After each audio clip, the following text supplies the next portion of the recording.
So padayon ta no, kanana ta sa wala pa guro ta katunga no sa atong destinasyon no karong hapuna. Dayon anamanam ta og kuha no along sa atong pag-angat no. So nakabantay ko karon no kay murag mas alangat to ni compare atong una dirita. Siguro mas gihangos man ko niya. Atong kuan og balik no. Last time nakakita na mo ani no kani ilang cabios.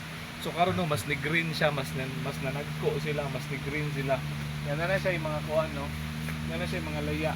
Yan na yung mga laya nga kuan kanang mga bunga. Okay? So kaning dala na padulong ni sila ka Ate Emily.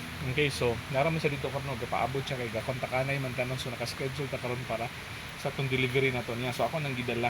Okay no? Sige. So kita-kita ta dito no unya karon no kay gataligsik.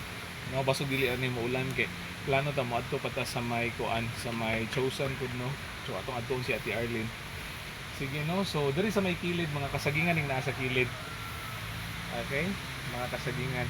And then ang travel nato is paangat gyud ni siya always. So at least so na may mga bato-bato niya dili pud kayo. Dito nga part kaganina no murag danlog kay dito kay nagoy mga pisak, no? And then diri karon no medyo malaman ang yuta nato, okay? So kita-kita ta dito no hangtod pagabot nato dito sa ilang balay. Okay, hangtod dunya pud pagbalik nato. Okay?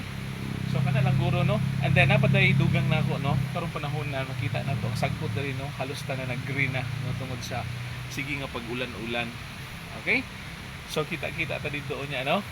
Bye-bye.